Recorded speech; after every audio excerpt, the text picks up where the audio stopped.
Shalom, selamat pagi Bapak Ibu yang kami kasihi. Tidak terasa kita sudah memasuki minggu yang kedua di bulan Agustus, tetapi kasih karunia Tuhan selalu ada pada kami. Amin. Selalu ada pada Bapak Ibu yang di rumah dan juga kita semua, sehingga pagi hari ini kita siapkan hati, kita menyembah Tuhan, kita memuji Tuhan, karena Dia adalah Allah yang hidup, Allah yang memberikan perlindungan di dalam kehidupan kita. Terima kasih Tuhan Yesus. Dan saat ini kita mau menyembah.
setiap hari kita rasakan.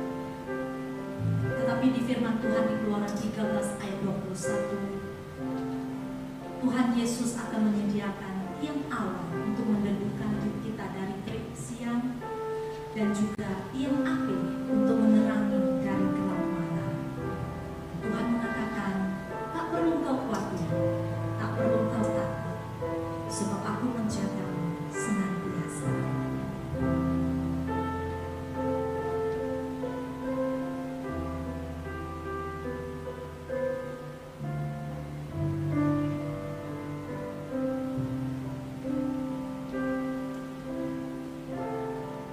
Ku tak perlu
kasih Tuhan Yesus.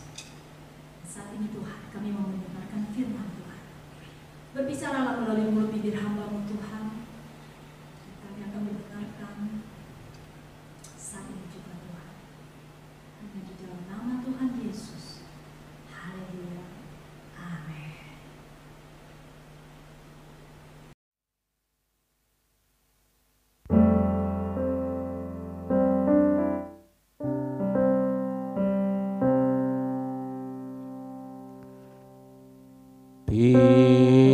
Firman-Mu pelita bagi kakiku, terang bagi jalanku. Firman-Mu pelita bagi kakiku, terang bagi jalanku. Waktu ku bimbang dan hilang jalanku, tetaplah Kau di sisiku, dan takkan ku takut asal Kau di dekatku, besertaku selamanya.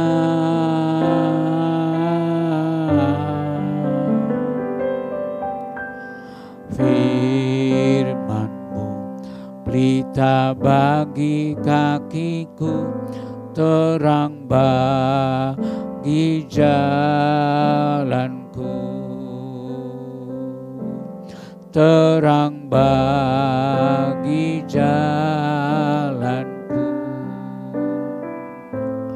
terang bagi jalanku.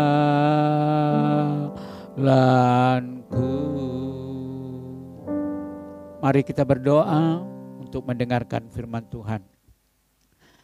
Kami bersyukur, berterima kasih Tuhan, kami mendapat kesempatan untuk mendengarkan firman-Mu dalam ibadah kami di gereja-Mu GBI Avia Cemara ya Tuhan. Itu adalah merupakan kemurahan dan kasih Tuhan kepada kami. Maka untuk itu Tuhan, berfirmanlah Tuhan, kami telah siap untuk mendengarkan akan firman-Mu. Hati kami telah kami persiapkan untuk mendengarkan firman-Mu menjadi tempatnya ya Tuhan. Dan kami yakin oleh pekerjaan Roh-Mu, firman-Mu itu akan bertumbuh dan berbuah di dalam kehidupan kami. Terpujilah nama-Mu, di dalam nama Tuhan Yesus kami dengarkan akan firman-Mu ini. Haleluya. Amin.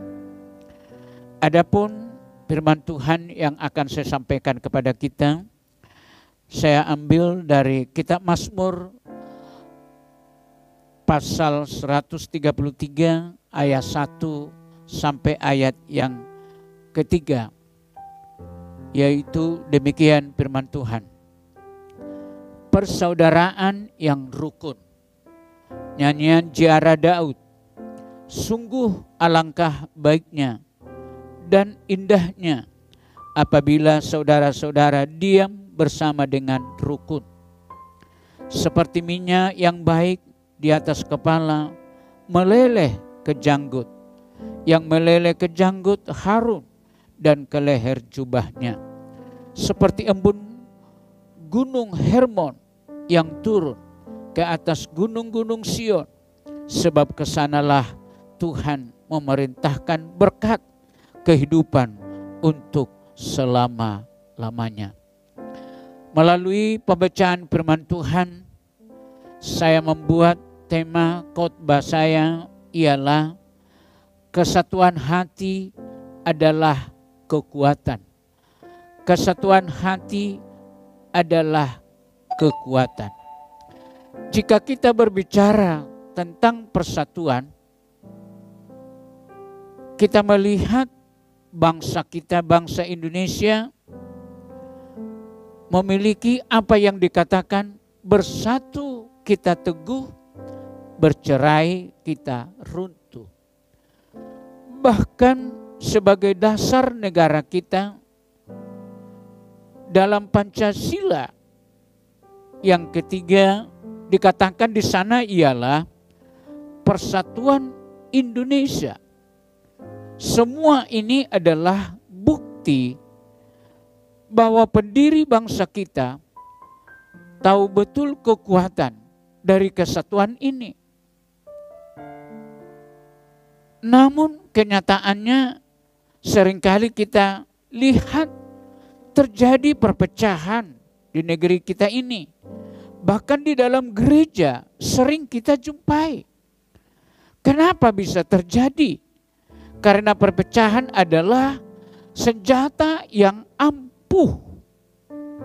Perpecahan adalah senjata yang ampuh untuk merusak manusia. Sehingga iblis sering menggunakan ini untuk menghancurkan manusia. Ini harus kita sadari dan harus kita lawan supaya jangan terjadi seperti itu di dalam gereja kita. Kenapa bisa terjadi? Sekali lagi saya katakan kepada kita, karena perpecahan adalah senjata ampuh untuk merusak manusia. Sehingga iblis sering menggunakan ini untuk menghancurkan manusia. Ini harus kita sadari dan harus kita lawan. Ingat saudara-saudara, kesatuan adalah kekuatan yang dahsyat. Banyak perkara yang hebat yang bisa diselesaikan jika ada persatuan, termasuk di dalam gereja. Maka itu marilah kita menjaga kesatuan itu. Sehingga saya akan menyampaikan kepada kita, ada 3 hal yang penting kita tahu untuk membangun agar kesatuan itu terjadi di antara kita, terjadi di dalam gereja kita, terjadi di dalam rumah tangga kita. Yang pertama ialah kita harus bersedia dikuduskan.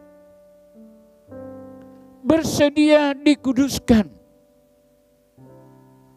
Karena itu sebagai orang yang disebut orang pilihan Allah yang dikuduskan dikasihinya, kenakanlah belas kasihan, kenakanlah kemurahan, kenakanlah kerendahan hati, kenakanlah kelembah lembutan, dan kenakanlah kesabaran. Hal pertama untuk membangun kesehatan, kesatuan antara kita dengan orang-orang di sekitar kita atau sesama kita anggota jemaat, entah itu dengan suami dan istri di rumah, rekan kerja di kantor, atau rekan pelayanan di gereja, adalah kita harus bersedia dikuduskan. Dan untuk mengalami pengudusan itu, agar kita mengalami kekudusan itu, membutuhkan Allah. Kenapa saudara-saudara? Karena kekudusan itu adalah milik Allah sendiri. Kita dari hari ke hari membutuhkan Allah. Karena Allah itu, dialah yang memiliki kekudusan itu. Dan pengudusan adalah pekerjaan Allah. Tanpa pertolongan Allah, kita tidak akan pernah dapat hidup kudus. Siapapun manusia di dunia ini, tanpa pertolongan Allah, tidak akan mungkin dia mendapat kekudusan itu. Karena itu, sikap tulus dan rendah hati diperlukan agar hidup kita dapat dibersihkan oleh Allah. Saya katakan sekali lagi, sikap tulus, rendah hati benar-benar sangat diperlukan agar hidup kita dapat dibersihkan oleh Allah. Karena dengan Allah membersihkan diri kita, maka kita hidup di dalam kekudusan. Contohnya Ayub yang akhirnya bersedia untuk merendahkan dirinya agar Allah dapat menguduskan hidupnya dari segala kesombongan. Meskipun awalnya Ayub merasa dirinya benar dan tidak bersedia dibersihkan oleh Allah. Jadi tanpa sikap rendah hati, proses pengudusan tidak pernah akan terjadi dalam hidup kita. Harus rendah hati. Harus belajar kita rendah hati. Kesombongan itu bukan milik kita orang percaya. Tetapi rendah hati itulah yang menjadi milik kita untuk kita mendapat kekudusan itu. Di dalam Yohanes pasal 15 ayat yang kedua, di mana dikatakan di sana bahwa setiap kita harus berbuah dan terus dibersihkan. Dikatakan kita ini harus berbuah dan terus dibersihkan. Maksudnya dikuduskan agar berbuah banyak. Jelas saudara-saudara bahwa setiap orang yang bersedia dikuduskan oleh Allah akan menghasilkan buah-buah, yaitu buah-buah roh. Buah-buah roh itu ialah kasih, sukacita, damai sejahtera, kesabaran, kemurahan, kebaikan, kesetiaan, kelemah lembutan, penguasaan diri. Itulah buah-buah roh itu. Sikap tersebut tentunya akan memudahkan kita, akan membuat kita lebih gampang untuk membangun kesatuan loh. Untuk membangun kesatuan dengan sesama kita. Dengan orang lain akan terbangun kesatuan itu.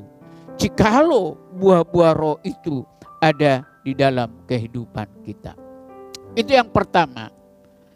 Yang kedua ialah kita harus menerima dan meneruskan kasih Allah. Saya ulangi, harus kita menerima dan meneruskan kasih Allah itu. Kita harus terima kasih Allah itu. Dan juga harus kita teruskan kasih Allah itu kepada orang yang lain. Sabarlah kamu seorang terhadap yang lain. Dan ampunilah seorang akan yang lain. Apabila yang seorang menaruh dendam terhadap yang lain. Sama seperti Tuhan telah mengampuni kamu, kamu perbuat jugalah demikian. Tuhan mengampuni kita. Jadi orang percaya tidak boleh memiliki dendam. Harus siap bersedia mengampuni. Karena di atas semuanya itu, kenakanlah kasih. Kasih itu harus kita kenakan di dalam kehidupan kita. Sebagai kita pengikut Tuhan, itu adalah merupakan pengikat untuk dapat mempersatukan kita satu sama lain. Sesama kita orang percaya, sesama kita anggota gereja. Kasih itu akan mempersatukan kita dan kasih itu akan menyempurnakan kita. Maka untuk itu saudara-saudara yang Tuhan kasih, pengampunan adalah bukti seseorang hidup di dalam kasih. Kalau kita tidak memiliki pengampunan itu, dan kalau kita tidak melakukan pengampunan itu adalah bukti bahwa seseorang itu tidak memiliki kasih. Tetapi kalau pengampunan itu ada di dalam kehidupan kita, itu adalah menunjukkan atau merupakan bukti bahwa di dalam hidup kita adalah kasih. Kita tidak dapat melihat banyak sekali permasalahan dalam rumah tangga. maupun gereja berakhir pada perpecahan. Hal ini biasanya diakibatkan ketidakmampuan kita untuk mengampuni. Bahkan sebaliknya, kita membiarkan diri kita terus-menerus hidup di dalam kepahitan. Tetap kita pelihara kepahitan itu. Itulah yang disebut hidup di dalam kepahitan. Kita tidak sadar bahwa hal tersebut dimanfaatkan oleh si iblis. Si iblis memanfaatkan itu, yaitu kepahitan itu. Itulah sebagai alat dia menjadi sumber perpecahan. Bahkan mungkin kita menjadi biang kekacauan, entah dalam keluarga, entah itu di dalam gereja, entah itu di dalam komunitas yang lain.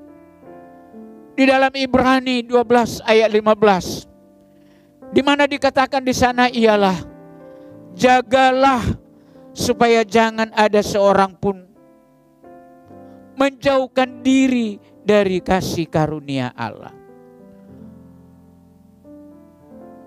Jagalah supaya jangan ada seorang pun menjauhkan diri dari kasih karunia Allah. Jangan ada menjauhkan diri dari kasih karunia Allah itu. Akan terjadi perpecahan. Iblis akan memperalat kita di dalam segala hal. Maka itu sebabnya harus kita terus mengalami kasih Allah itu. Harus itu merupakan pengalaman-pengalaman yang terus-menerus di dalam kehidupan kita. Dan kasih Allah itulah merupakan senjata di dalam hidup kita untuk kita bisa mengampuni orang yang melakukan kesalahan terhadap kita. Hal ini dapat menjadi bukti bahwa sesungguhnya kita belum mengalami kasih Allah. Bagaimana mungkin kesatuan dapat tercipta jika sikap kita masih seperti itu, kalau kita belum mengalami kasih Allah. Maka untuk itu saudara-saudara yang Tuhan kasihi, marilah terus-menerus kita hidup di dalam kasih Allah itu. Berjalan di dalam kasih Allah itu. Berkata-kata di dalam kasih Allah itu. Menghadapi apapun di dalam kasih Allah itu. Saya yakin dan percaya ialah orang seperti ini adalah orang yang terus-menerus di dalam hidupnya menerima kasih Allah. Dan orang seperti ini adalah orang yang terus-menerus, saudara-saudara, meneruskan kasih Allah itu kepada satu sama lain. Yang ketiga, saudara-saudara, damai sejahtera Allah saja yang memerintah. Damai sejahtera Allah saja yang memerintah. Hendaklah kamu damai sejahtera Kristus memerintah di dalam hatimu. Jadi yang harus terus kita gumuli di dalam hidup kita, harus damai sejahtera itu loh. Yaitu damai sejahtera dari Kristus itu yang memerintah di dalam hati kita dari hari ke hari. Terus menerus harus damai sejahtera Allah itu memerintah di dalam hati kita. Karena kita harus sadar, karena untuk itulah kita telah dipanggil menjadi satu tubuh dan bersyukur. Yaitu saudara-saudara, melalui damai sejahtera itu memerintah di dalam hati kita. Karena untuk itulah kita dipanggil. Dan karena itulah kita bisa menjadi satu tubuh. Dan karena itulah kita dapat bersyukur di dalam segala hal. Karena itulah maka kita bisa bersyukurlah di dalam segala hal. Karena firman Tuhan berkata di dalam Kolose 3 ayat 15, bersyukurlah di dalam segala hal. Maka itu sebabnya di dalam kejadian seperti sekarang ini yang dialami dunia sekarang ini melalui virus corona ini ialah jangan bersungut-sungut. Jangan menyesali Allah di dalam hidupmu. Jangan mengadili Allah. Dan jangan melemahkan imanmu. Tapi apapun yang terjadi dalam hidup kita, belajarlah bersyukur. Dan orang yang belajar bersyukur itu, justru itulah yang mengalami akan pertolongan Tuhan.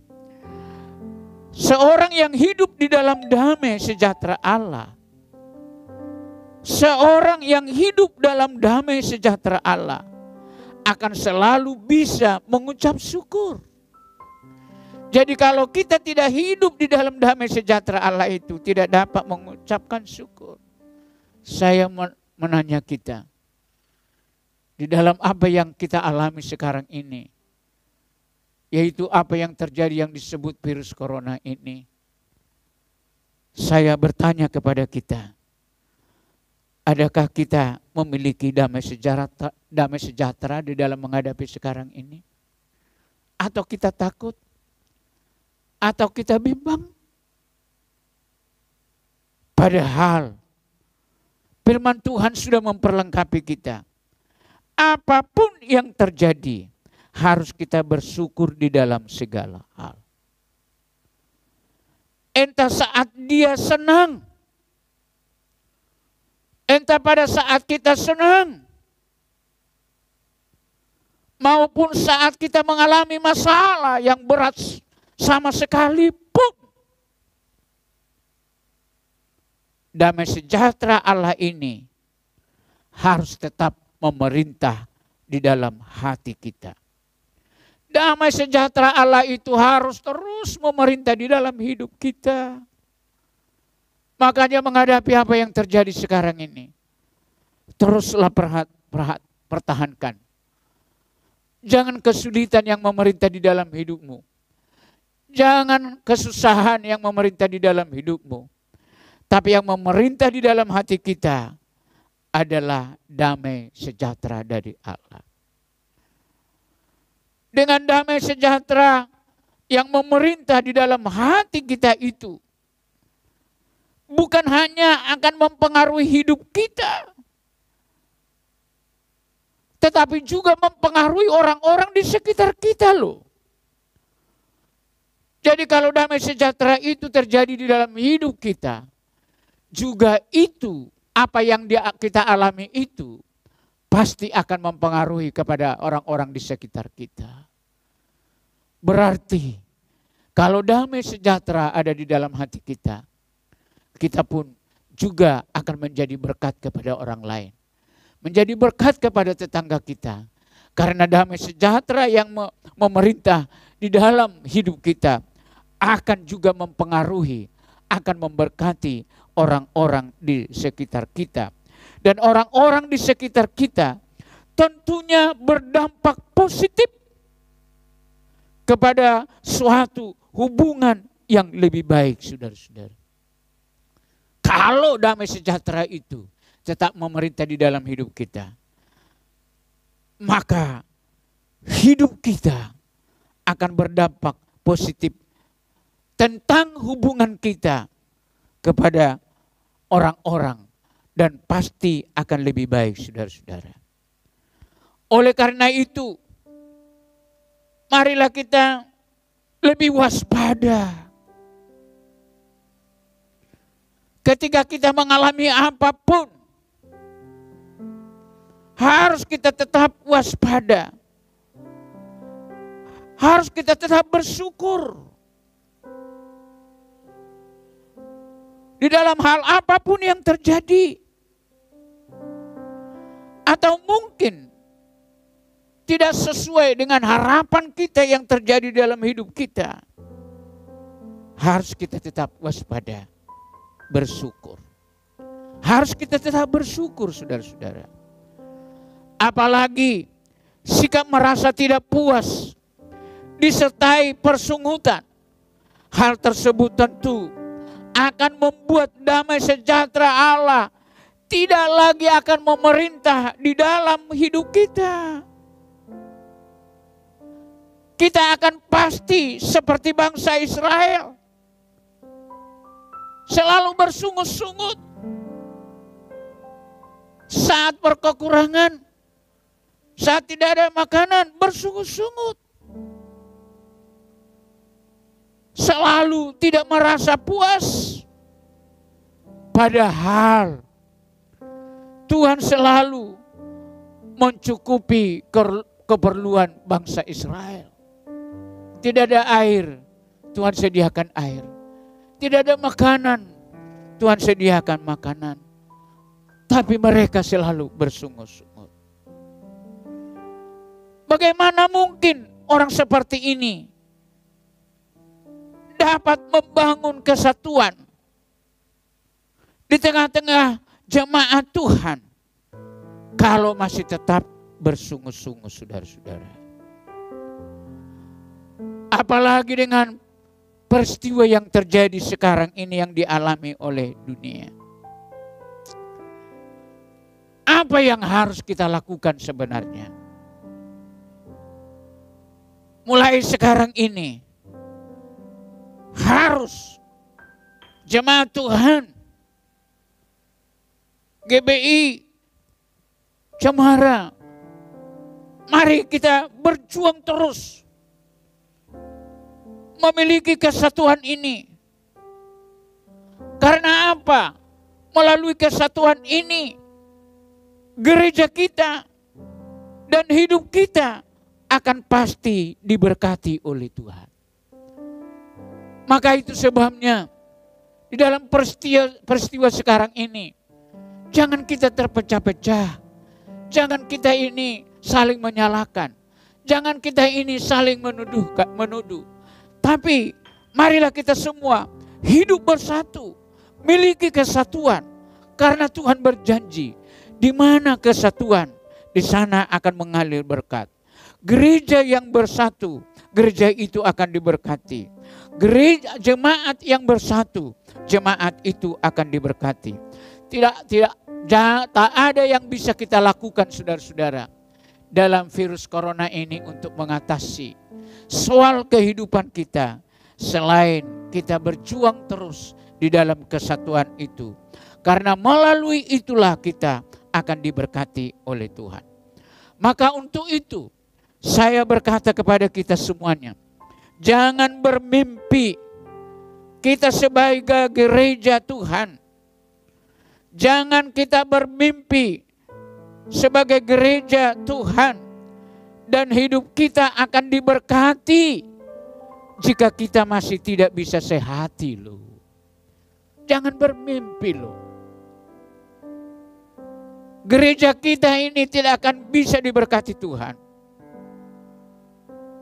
Jangan bermimpi hidup kita diberkati oleh Tuhan kalau kita tidak bisa sehati, saudara-saudara. Dari gereja kita Apia Cemara, yang saya tahu semua memang bersatu. Mari tingkatkan kesatuan kita. Tingkatkan kesehatan kita. Terlebih di dalam virus corona yang kita hadapi sekarang ini. Percayalah, saya tidak mengatakan kita tidak bekerja. Tetapi saudara-saudara, di dalam kita bekerja, tetap kita pelihara kesatuan kita. Tetap kita pelihara kebersamaan kita, saudara-saudara. Tetap kita pelihara atau kita perjuangkan kesatuan kita. Percayalah, tidak akan mungkin kita tidak akan diberkati oleh Tuhan. Firman Tuhan sudah berjanji, burung-burung di udara tidak seperti kita dapat bekerja. Tidak mereka bekerja, toh juga dipelihara oleh Tuhan. Apalagi kita. Diperlengkapi kita dengan senjata-senjata firman Tuhan. Kita berjuang tetap untuk memiliki kesatuan. Kita berjuang tetap untuk sehati. Percayalah, pasti kita diberkati oleh Tuhan. Melawan virus. Obat yang paling canggih. Menghabiskan virus ini. Mari kita sehati. Mari kita memiliki kesatuan. Kesatuan beribadah. kesatuan berdoa, kesehatan di dalam segala hal. Saya yakin kita akan diberkati oleh Tuhan. Berkat jasmani dan berkat rohani pasti akan Tuhan berkati kepada kita semua. Kiranya Tuhan akan memberkati kita semua, dan saya yakin di dalam mengalami apa yang disebut virus corona ini, jemaat kita, Apia, Cemara, jangan ada yang mundur, jangan ada yang lemah. Mari tetap berjuang, miliki kesatuan di gereja kita, sehati kita berdoa, sehati memuji Tuhan. Percayalah, itu adalah senjata yang ampuh membuat kita menang di tengah-tengah masalah apapun yang terjadi di dalam gereja kita, di dalam negara kita, atau dimanapun saudara-saudara, pasti kita akan mengalami berkat Tuhan. Kiranya Tuhan memberkati kita semua. Amin. Mari kita berdoa. Kami bersyukur, berterima kasih ya Tuhan, jikalau firman-Mu menginginkan kami memiliki kesatuan Tuhan. Rupanya di dalam kesatuan itu ada kekuatan yang begitu dahsyat, yang kami tidak bisa terima dari siapapun manusia di dunia ini. Kami tidak bisa terima itu dari kekuatan-kekuatan manusia di dunia ini. Karena kekuatan itu hanya ada di dalam Allah. Maka itu sebabnya ya Tuhan, biarlah tetap Tuhan ada di dalam hati kami. Kami tetap berjalan sesuai dengan kehendak Tuhan. Kami tetap Tuhan bersama-sama dengan Tuhan. Biarlah semua jemaat-Mu, Apia Cemara ini Tuhan, tetap bersatu Tuhan. Tetap sehati ya Tuhan. Jangan takut berdoa. Jangan takut membaca firman Tuhan. Jangan takut kami beribadah Tuhan. Pada saat-saat sudah kami diberi kesempatan untuk beribadah, kami yakin dan percaya Tuhan, di dalam kesehatan kami, pasti kami akan diberkati oleh Tuhan. Hamba-Mu berdoa Tuhan, biarlah jemaat-Mu Apia Cemara ini Tuhan, diberkati Tuhan. Dan juga Ibu Gembala sidang kami yang sekarang berada di Bali, baik kedua anaknya ya Tuhan, biarlah mereka diberkati oleh Tuhan. Berkat yang luar biasa, berkat yang berlimpah, sehingga nanti mereka dapat Tuhan kembali ke medan melayani pekerjaan-Mu. Terima kasih Tuhan, terpujilah nama-Mu Tuhan, Allah yang ajaib, Allah yang heran. Di dalam nama Tuhan Yesus kami berdoa, haleluya, amin. Shalom.